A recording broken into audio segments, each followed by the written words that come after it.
यार दोस्तों, yesterday with विद्या में आप सभी का स्वागत है। आज का हमारा टॉपिक है टेली कॉन्फ्रेंसिंग। टेली कॉन्फ्रेंसिंग अंग्रेजी भाषा का शब्द है जो दो शब्दों से मिलकर बना है, टेले और कॉन्फ्रेंसिंग। इन दोनों शब्दों से आप लोग भली भांति परिचित होंगे। टेली जैसे टेलीफोन, टेलीविज़न, टेलीस्कोप इत्यादि। यहाँ टेली का अर्थ क्या हुआ? दूर। और कॉन्फ्रेंस का अर्थ है सम्मेलन करना।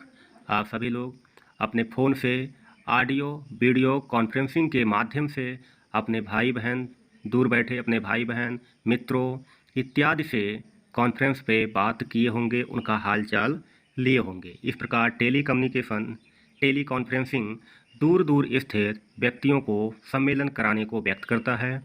टेली कॉन्फ्रेंसिंग एक प्रकार का इलेक्ट्रॉनिक सिस्टम है, इलेक्ट्रॉनिक प्रणाली है, जिसे हिंदी में दूर संवाद प्रणाली के नाम से भी जाना जाता है। इस प्रणाली में अलग अलग दूर स्थानों पर बैठे हुए दो या दो से अधिक व्यक्ति इलेक्ट्रॉनिक डिवाइसेज, इलेक्ट्रॉनिक उपकरणों की सहायता से एक दूसरे से बात कर सकते हैं या चर्चा कर सकते हैं, अर्थात सामूहिक संप्रेषण, संवाद, संभाषण और अंतःक्रियाएं कर सकते हैं। ठीक उसी प्रकार जैसे दो व्यक्ति आमने सामने बैठकर सूचनाओं का आदान प्रदान करते हैं। मतलब टेली कॉन्फ्रेंसिंग जो है हमारे दूर बैठे भाई बहन, मित्रों के बीच में निकटता लाता है।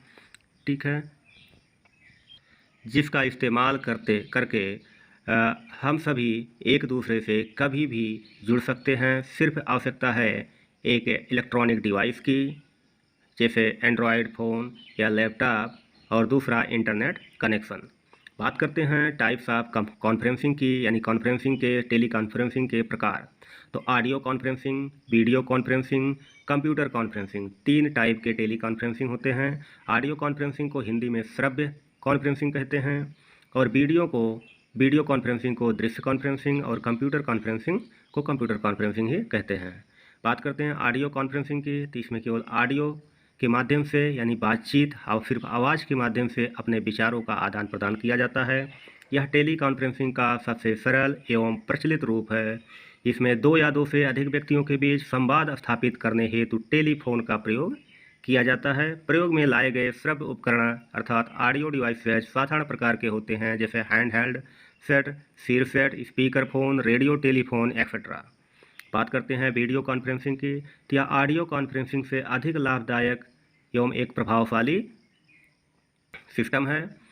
जैसे ऑडियो में सिर्फ बातों के माध्यम से अपने विचारों का आदान प्रदान कर सकते हैं, तो वीडियो कॉन्फ्रेंसिंग में ऑडियो के साथ साथ आप वीडियो के भी माध्यम से अपने हाव भाव, ठीक है, अपने फेस टू फेस रूबरू होकर अपने विचारों का आदान प्रदान कर सकते हैं, या किसी विशिष्ट बात पर, किसी विशिष्ट टॉपिक पर, विषय पर चर्चा इत्यादि कर सकते हैं। इसमें दूर बैठे व्यक्ति आपसी संवाद स्थापित करते हुए न केवल एक दूसरे की आवाज़ सुन सकते हैं, बल्कि वह एक दूसरे को स्क्रीन पर देख भी सकते हैं। इस टेली कॉन्फ्रेंसिंग से ऐसा महसूस होता है कि जैसे दो व्यक्ति आमने सामने ही बैठे हों। ठीक है, थर्ड वन है कंप्यूटर कॉन्फ्रेंसिंग। ठीक है, यह टेली कॉन्फ्रेंसिंग का उपरोक्त दोनों रूपों अर्थात ऑडियो कॉन्फ्रेंसिंग और वीडियो कॉन्फ्रेंसिंग से बहुत अधिक उन्नत एवं प्रभावशाली प्रणाली है। इसमें कॉन्फ्रेंसिंग हेतु कंप्यूटर द्वारा प्रदत्त माध्यमिक सेवाओं का उपयोग किया जाता है। इसमें इंटरनेट सेवाओं द्वारा लिखित सामग्री, चित्रों, ग्राफिक्स इत्यादि को कॉन्फ्रेंसिंग में भाग लेने वाले व्यक्तियों को प्रेषित कर सकते हैं, जिन्हें वह अपने कंप्यूटर पर बैठे बैठे ग्रहण कर सकते हैं, देख सकते हैं और अच्छे से ही टॉपिक को समझ सकते हैं। इसमें कॉन्फ्रेंसिंग के साथ साथ कई और कार्य भी आसानी से किए जा सकते हैं। जैसे एजुकेशन को लेकर इस लॉकडाउन में कंप्यूटर कॉन्फ्रेंसिंग ने बहुत ही बड़ा रोल अदा किया है। घर बैठे बच्चे अपने अपने घर से लॉकडाउन के प्रोटोकॉल्स का पालन करते हुए शिक्षण मतलब पठन पाठन का कार्य जो है संपादित हुआ। कुछ विश्वविद्यालयों के द्वारा उसमें कुछ बच्चे वंचित भी रह गए। जैसे हर किसी के पास जो है एंड्रॉयड सेट ना होने के कारण, और एंड्रॉयड सेट होने के साथ साथ कहीं कहीं पे नेटवर्क प्रॉब्लम भी होती थी, जिसकी वजह से उतने अच्छे से यह सिस्टम, यह कॉन्फ्रेंसिंग के ऑनलाइन एजुकेशन जो है सफल नहीं हो सका, लेकिन कुछ हद तक तो सफल हुआ है। ठीक है, ज़रूरत है कि हमारे देश में नेटवर्क का जो सिस्टम है उसको इम्प्रूव किया जाए, ताकि हर जगह जो है नेटवर्क अच्छा रहे और इस टेक्नोलॉजी का फ़ायदा उठाया जाए। बात करते हैं आधुनिक शिक्षा में टेली कॉन्फ्रेंसिंग का इम्पोर्टेंस। इस प्रणाली को जल्दी से छोटे बड़े समूहों के रूप में व्यवस्थित किया जा सकता है, अर्थात यह अधिक लचीला अर्थात फ्लेक्सिबल सिस्टम है, प्रणाली है। कहने का मतलब ये है कि आप लोगों को मान लीजिए 10 पर्सन का मीटिंग करना है, या क्लास है, एक छोटा क्लासरूम है, और क्लासरूम को मर्ज करने के लिए क्या होना करना पड़ेगा, बड़े हॉल में बच्चों को बिठाना होगा जहाँ पे फर्नीचर इत्यादि, रोशनी इत्यादि की व्यवस्था हो, और जो है रूम अच्छा हो, नीट एंड क्लीन हो। तो इस सिस्टम में, कॉन्फ्रेंसिंग सिस्टम में ऐसा कुछ करने की ज़रूरत नहीं है। बस सिर्फ इतना है कि जो है लिंक बस बच्चों को भेज दीजिए, और सभी बच्चों जो है उस लिंक को एक्सेस करके आसानी से कनेक्ट हो जाएंगे। ठीक है, इससे जो है सभी बच्चे पढ़ सकते हैं, यानी इस क्लासरूम को, बच्चों की संख्या को आवश्यकता अनुसार बढ़ाया जा सकता है या घटाया जा सकता है। टेली कॉन्फ्रेंसिंग प्रणाली के द्वारा छात्रों को तुरंत पृष्ठपोषण प्रदान किया जा सकता है। दूरवर्ती अधिगमकर्ताओं के लिए अन्य विधियों से यह विधि कम खर्चीली होती है। आप लोग समझ सकते हैं कि अगर आप कहीं दूर स्टडी करते हो तो वहाँ ट्रैवलिंग टाइम एंड जो है किराया, और फिर वहाँ पे रेंट पे आप रूम लेंगे, बाकी बेसिक चीज़ों को आप जो है परचेज करेंगे, और डेली क्लासरूम आना जाना। ठीक है, मान लीजिए टीचर आउट ऑफ साइट है तो टीचर का पीरियड भी खाली रह सकता है, इससे आपका टाइम वेस्ट हो सकता है, और टीचर को भी असुविधा होती है कहीं आने जाने की। तो टीचर जो है कहीं भी रहे, 1 घंटा 2 घंटा जितना भी क्लास का टाइम है वो निकाल कर कहीं भी बैठकर आपका क्लास ले सकता है, और आप भी स्वतंत्र रहेंगे। कहीं रिलेटिव के यहाँ या फ्रेंड्स के यहाँ गए हैं तो आपका क्लास शेड्यूल है, टाइमिंग फिक्स है। ठीक है, तो उस टाइम पे आप जो है आइसोलेट होके अपना पीरियड, अपना क्लास अटेंड कर सकते हैं, यानी शिक्षक और शिक्षार्थी दोनों के लिए सुविधाजनक होता है यह सिस्टम। नेक्स्ट इंपॉर्टेंस की बात करें आधुनिक शिक्षा में, तो टेली कॉन्फ्रेंसिंग से छात्रों की रुचि, कल्पना, जिज्ञासा तथा आंतरिक प्रेरणा में वृद्धि होती है, जिससे वे अधिक सीखते हैं। ठीक है, इसके माध्यम से छात्र विशेषज्ञ शिक्षकों के संपर्क में रहकर लाभान्वित हो सकते हैं। मान लीजिए कोई विशेषज्ञ टीचर, एक्सपर्ट टीचर जो है वो दूर दराज किसी सिटी में है। ठीक है, अगर ऑफलाइन क्लासेज होती हैं तो गांव में रहने वाले बच्चे, दूर दूर अलग अलग स्टेट के बच्चे उसका लाभ नहीं उठा सकते हैं, और एक लिमिटेड बच्चे ही ऑफलाइन क्लास में बैठ सकते हैं। किंतु ऑनलाइन क्लासेज में दूर दराज गाँव में बसे छात्र जो है जुड़ सकते हैं आसानी से, और उस विशेषज्ञ शिक्षक का जो है लाभ उठा सकते हैं। नेक्स्ट बात करें तो टेली कॉन्फ्रेंसिंग छात्रों को ऐसे अवसर प्रदान करती है जिसमें वह बिना किसी भेदभाव या ऊंचे नीचे स्तर का ध्यान दिए बिना स्वतंत्रता से पूर्व संवाद या संभाषण में भाग ले सकते हैं। नेक्स्ट बात करें, टेली कॉन्फ्रेंसिंग का प्रयोग औपचारिक, अनौपचारिक तथा निरौपचारिक सभी क्षेत्रों में प्रभावशाली ढंग से किया जाता है। बात करते हैं लिमिटेशंस ऑफ टेली कॉन्फ्रेंसिंग। कोई भी टेक्नोलॉजी हो, हर किसी का अगर बेनिफिट्स है तो उसके कुछ लिमिटेशंस भी होंगे। तो बात करते हैं टेली कॉन्फ्रेंसिंग के लिमिटेशंस की। यह एक महंगी प्रणाली है, कॉस्टली सिस्टम है, इसके उपकरण अत्यधिक महंगे होते हैं। ठीक है, सभी स्टूडेंट जो है परचेज नहीं कर सकते हैं। कुछ हमारे ऐसे विद्वान साथी हैं जिनके पास ऐसे प्रणाली ऐसे सिस्टम का के लिए जो है इन्वेस्टमेंट नहीं कर सकते हैं।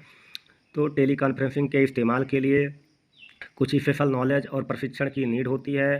प्रत्येक व्यक्ति द्वारा इसका प्रयोग करना आसान नहीं होता है, उसे प्रशिक्षण लेना पड़ेगा, टेक्नोलॉजी का यूज करना सीखना पड़ेगा।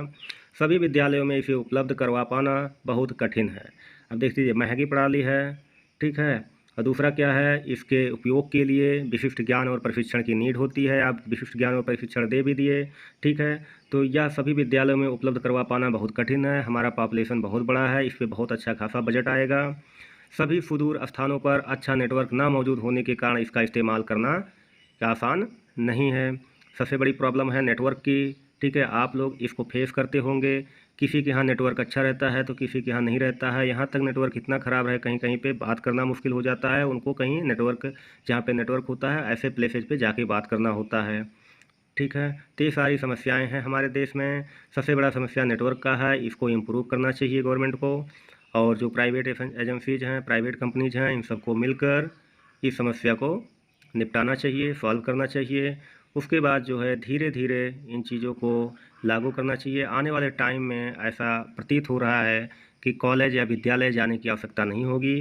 घर बैठे ही आप वीडियो कॉन्फ्रेंसिंग के माध्यम से शिक्षा ग्रहण करेंगे बच्चे, और ऑनलाइन सर्टिफिकेशन आपको मिल जाया करेगी, ऐसा प्रतीत हो रहा है। इस लॉकडाउन में जो है एक कहने का मतलब, इस लॉकडाउन में इस वीडियो कॉन्फ्रेंसिंग या टेक्नोलॉजी या इंटरनेट ने अपना एक बहुत ही अहम रोल निभाया है, जिसको लेकर फ्यूचर में सरकार कोई भी डिसीजन, मतलब ऐसा डिसीजन ले सकती है। इससे क्या होगा, कॉस्ट बचेगा। ठीक है, जैसे बात करते हैं ऑनलाइन ऑफिस में वर्क फ्रॉम होम, हमारे कुछ मित्र साथी किए इस टाइम पे लॉकडाउन में घर में अपने घर से काम किए हैं, तो उससे कंपनियों को भी फ़ायदा हो रहा है और एम्प्लॉय को भी फ़ायदा हो रहा है। कंपनियों को कैसे हो रहा है कि वो अच्छा खासा रेंट पे एक फ्लैट या जो भी है रेंट रूम पे लेते हैं ऑफिस, ठीक है, उसके लिए फर्नीचर आदि व्यवस्था, सिक्योरिटी, अदर एम्प्लॉयज़, ठीक है, उसके मेंटेनेंस के लिए, ठीक है, ढेर सारा कॉस्ट आता है। और एम्प्लॉय के लिए क्या परेशानी है, ट्रैवलिंग टाइम और कॉस्ट बचेगा। ठीक है, घर पे रहेंगे तो अपने घर के जो है छोटा मोटा काम जो है वो निपटा लेंगे, उनको छुट्टी की आदि की आवश्यकता बहुत ज़्यादा नहीं होगी। वो आसानी से ट्रैवल करके अपने घर से काम कर सकते हैं, या ऑफिस के आसपास मान लीजिए किसी दूसरे सिटी में रह रहे हैं तो वहाँ पे रेंट पे ले रहे हैं तो उनका रेंट बचेगा। वो अपने घर से अगर अच्छा नेटवर्क है, ठीक है, तो अपने घर पे एक रूम में अपना सेटअप कर सकते हैं और घर से ही काम कर सकते हैं अपने परिवार के बीच में रहकर। तो कंपनी और एम्प्लॉई दोनों को बेनिफिशियल है। तो आने वाला टाइम मेरे हिसाब से ऐसा ही होने वाला है, बहुत ज़्यादा भाग दौड़ नहीं रहेगी। आप अपने घर से आराम से अर्निंग कर सकते हैं और अपना लाइफ एंजॉय कर सकते हैं। धन्यवाद दोस्तों, आई होप आप लोग समझ गए होंगे टेली कॉन्फ्रेंसिंग क्या है, इसके लिमिटेशंस क्या हैं, विशेषताएँ क्या हैं, इसका फ्यूचर क्या है।